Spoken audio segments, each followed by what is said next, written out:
What up, y'all? Appreciate you showing up, hanging out, listening to my dumb ass. Like and subscribe. Whoa.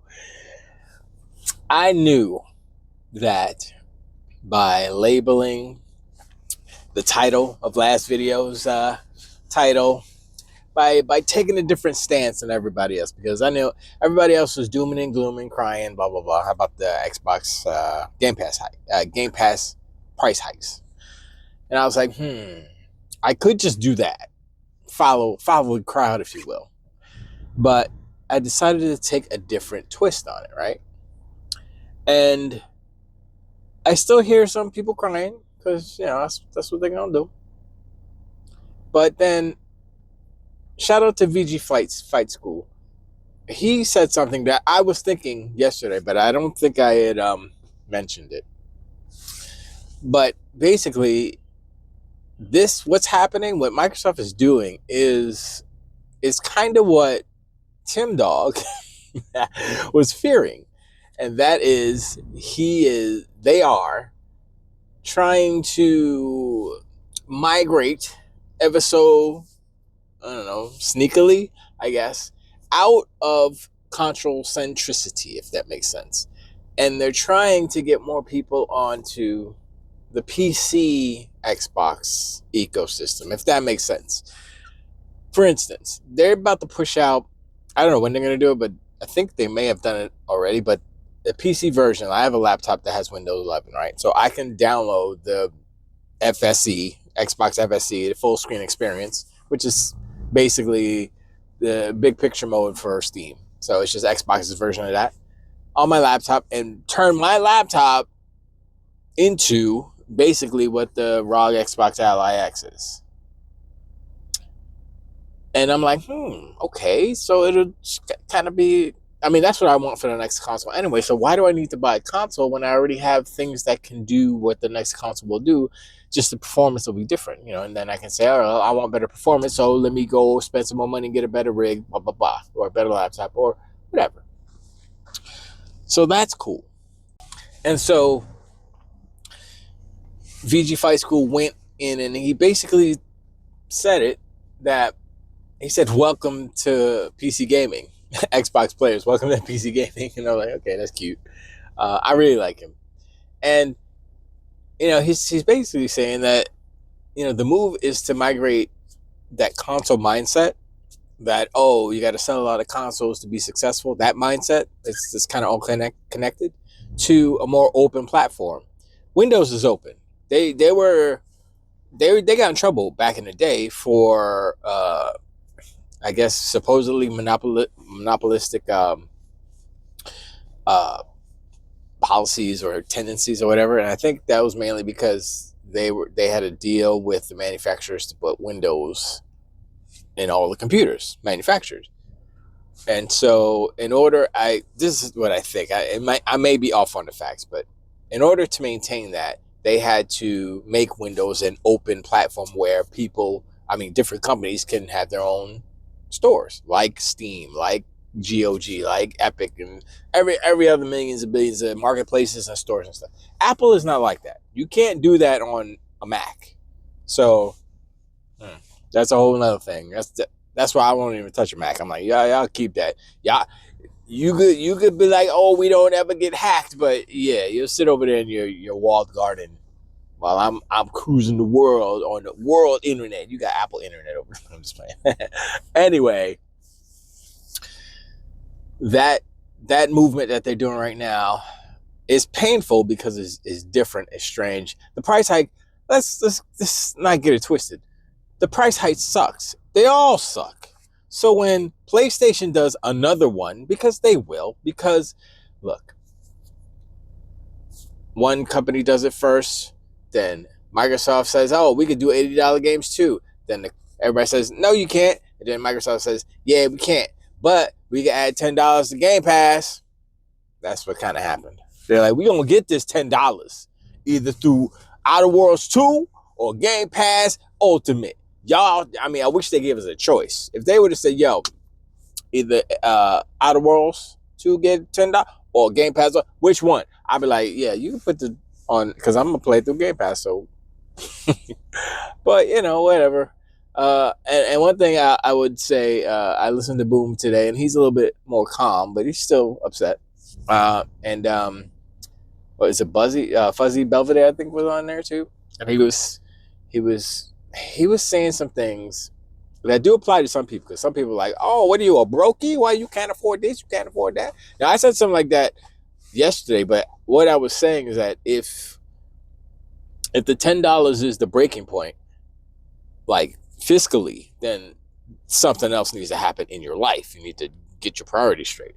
But if it's like I said, principalities, Smokey, then that's a totally, if you say, nah, man, I'm done.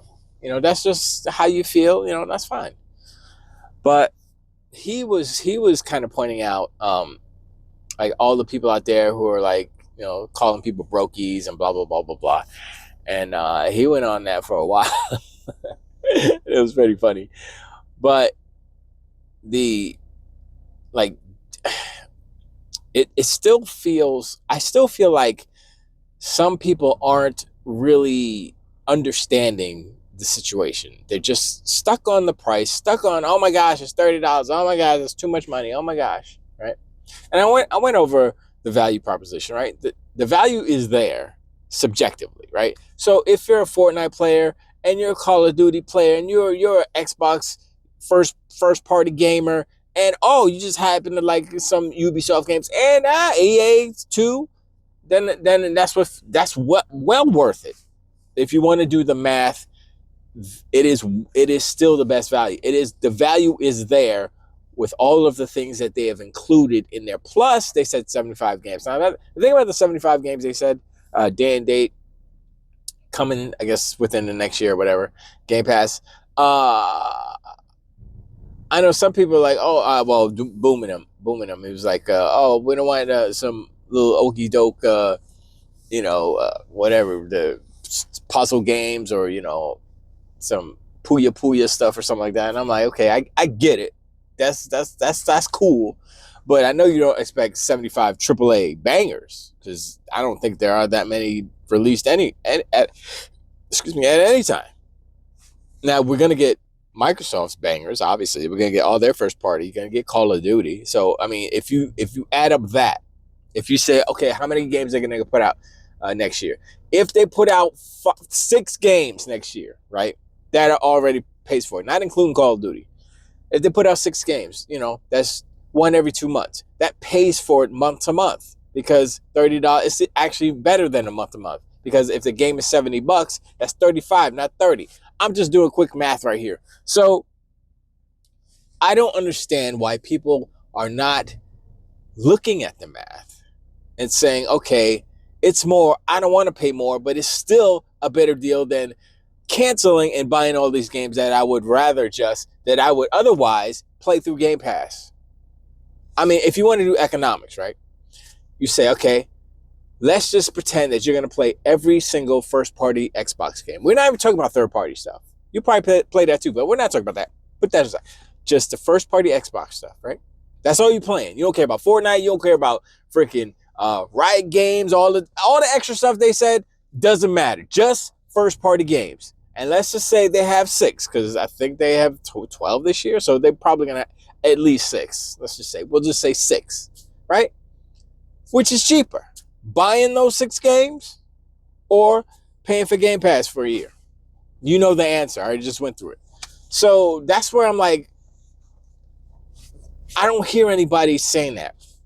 It's all about like doom and gloom and perception and how this feels. And I'm like, look, man, if you really want to play these first party games, I mean, there is an option. You can go PC.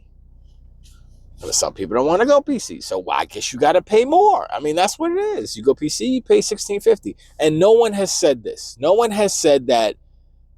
I'm like, $16.50. That's a weird number. $16.49. Like, did they just do that because I believe the GTX 1650 is like the most popular graphics card in PC, I guess?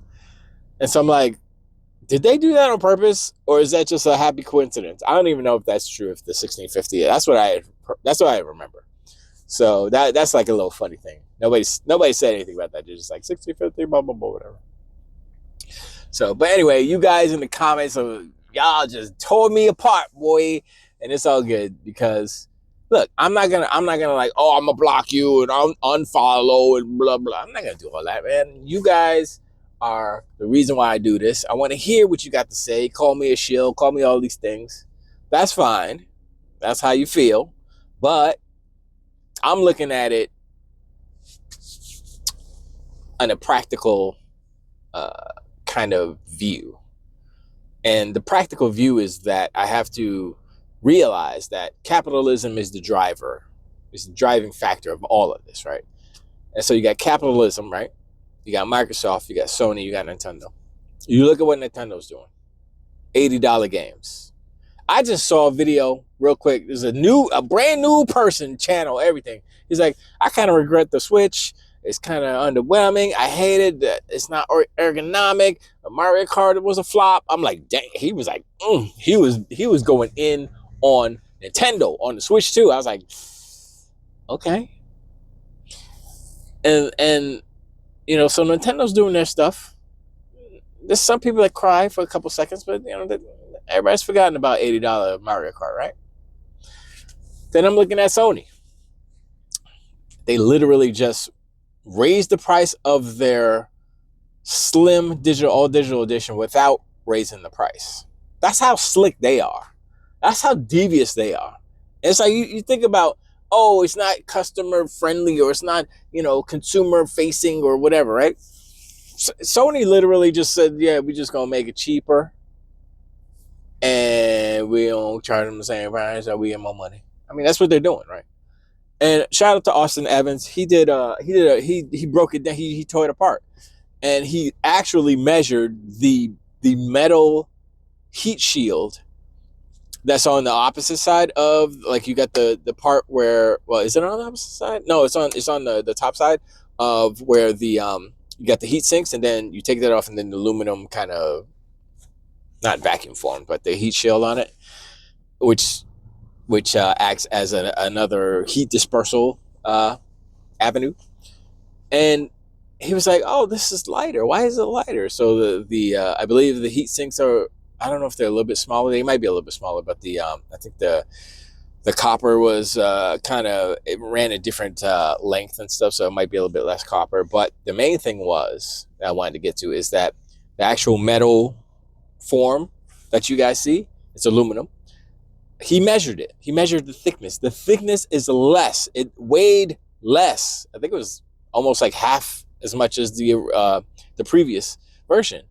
So they're saving money on materials. They're saving money by not having as much memory. You know, back to 825, the original size, whatever comes out to 6 something when you got the OS and stuff. And they're charging you the same amount. They're saving money and they're charging you the same amount. This never happened before. Because before, they would shrink stuff down and then pass the cost savings to us so we can buy some more stuff. But whatever. That's just the industry. That's just capitalism. These different companies are approaching it in different ways. Now, Microsoft with the 30, I still don't like $30. You know, let's get it straight. I still don't like it. It's still like, And it gives me more of a reason to be like, you know what? If y'all mess up real good or if y'all ain't putting out games, I'm out. I'll cancel it real quick. But they got a slate of games. Forza Horizon in Tokyo. I'm gonna be signed up until then. They got some games coming out this fall. I'm good. Let's go. I'm still playing the games, you know, from this year. So it's paid for itself this year. I mean, it's been worth it this year. Not paid for itself, but you know. And so that's the thing that people have to look at. You're jumping into the internet with your emotions, and you're not kind of breaking down what you're getting. And is it worth it? I haven't heard anybody say, well, okay, I played this, and I played this, and I played this, and I played this, and if I would have added all that up, that would have been this amount of money, which is more than what they're charging with the new price. I haven't heard anybody say that. But that's the facts. That's what's happening, you know? So, you know, and, you know, some people are like, oh, I don't care about Fortnite. I don't care. I'm not going to play it. I'm like, that's fine. But still, like I said, alone with the first party games, you'll still be making out. But anyway, whatever. I'll make it short on this one. But I definitely appreciate y'all coming in the comments and whooping my knees, beat my legs in. I I appreciate that. For real. And keep the comments coming, man. It's like, because I'm never gonna not be playing video games. I'm always gonna be playing video games. Will I always be an Xbox fan? That's debatable. I mean, I'll never be a pony. I'll never be a pony. I'm never gonna switch. So for all intents and purposes, I'm a bot, but I'm not because of the fact that I will never be a pony. How about that? Does that make sense? So, but yeah. So it's like forever and ever, I will always be a Sega fanboy. So that's where the genesis is. Get it? That being said, real quick, I played the Sonic Racing Cross Worlds again, whatever it's called. I don't know that game. It's not for me. It's not for. I see what it is, and I have a thing for Sonic Team. Sonic Team made some of the best Sega games for the Genesis back in the day, so I give props to Sonic Team. Honestly, I want a new Burning Ranger. Anyway, I'm sorry I'm rambling on. But I appreciate it. Like and subscribe. Let me know in the comments below what you think about day 2 of the fallout of all these crazy, all the prices and stuff. And everybody, what do y'all think about people calling me shills? And what do y'all think about people who agree with me? And what do y'all think about... But actually, for real, like, what do you think about the future of kind of like what Microsoft is doing as opposed to like what Sony's doing? Nintendo, we always kind of put them in a separate little category, but you see like the divergent paths of Xbox and PlayStation. And my question is, I'm wondering if PlayStation can survive, because right now they're surviving on third-party dollars basically, and technically they could survive, but survival is not prospering. So I have a feeling that they're gonna raise some prices somewhere somehow. I mean, like I said, they just did with the console, so that's that. Will they wait a couple of months? Probably. I'm trying to think. They probably want to raise the price of like Call of Duty. They can't because they're not the publisher. But anyway, sorry, rambling. But I appreciate. I'll talk to you on the next one. Till the wait.